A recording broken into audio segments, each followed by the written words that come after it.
Alors, je suis Michel Bondoc du Québec et j'ai travaillé pendant 33 ans au groupement des chefs d'entreprise qui s'appelle maintenant Entre Chefs PME, dont 11 ans comme leader.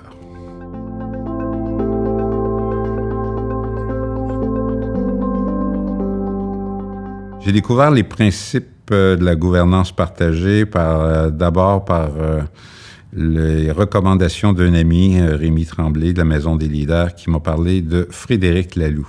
Alors, je me suis acheté le livre, j'ai été renversé par ce que j'ai trouvé dedans. Et à travers le livre, j'ai découvert d'autres acteurs de la gouvernance partagée, comme Ricardo Semler, bien avant, dans les années 80, Jean-François Zoubris et Burzog, Jos de Bloch.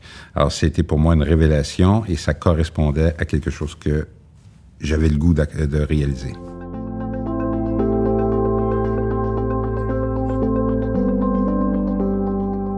Autour de ces méthodes au Québec, pour avoir été dans les premières organisations à vraiment faire un choix décisif pour aller dans ce sens-là, j'observe que c'est déjà présent dans les entreprises.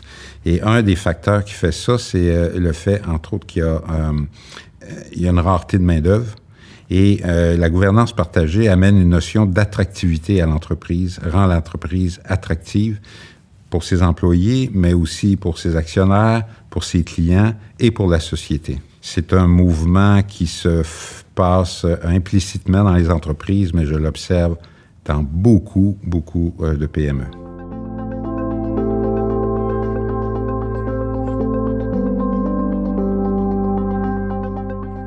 La raison d'être pour moi, c'est la contribution de l'organisation à la société. C'est l'entreprise ou l'organisation qui se tourne vers le monde et qui dit, nous, on a ça à offrir. La mission pour moi, c'est quelles compétences l'entreprise dispose pour réaliser cette raison d'être-là. Et dans la gouvernance partagée, dans les nouvelles pratiques de management, le fait de passer, d'être attracté par la raison d'être plutôt que par un patron, c'est un changement qui est fondamental. Ça devient une boussole, non seulement pour les leaders, mais pour l'ensemble des collaborateurs de l'entreprise.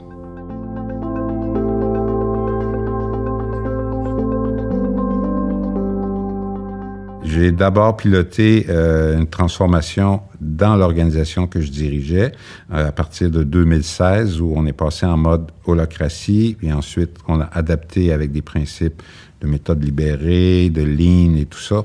Et dans les difficultés internes, c'était vraiment le choc du changement de passer à une posture d'intrapreneur pour aider mieux les clients et mieux collaborer ensemble. Alors, on a mis en place la sollicitation d'avis, des cercles, des rôles, des raisons d'être. Et c'est difficile de changer d'habitude pour les personnes, même si l'espace de liberté qu'on a créé était très favorable au déploiement.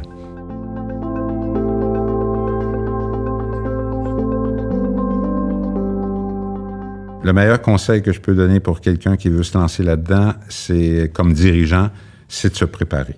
C'est-à-dire prendre le temps de lire, d'aller sur YouTube, de regarder des vidéos, de s'inspirer de d'autres qui l'ont fait avant pour aller chercher des notions, des moyens pratiques pour avancer. Puis si j'en rajoutais un autre, c'est d'être intimement convaincu que c'est un chemin qui est porteur pour l'organisation.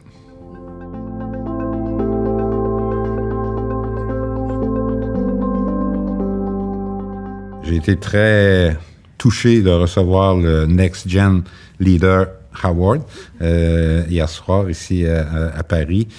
Pour moi, c'est une confirmation que le mode de développement des organisations en gouvernance partagée est un bon chemin, mais c'est principalement un booster pour moi pour aller plus loin dans le futur vers de nouvelles formes d'accompagnement.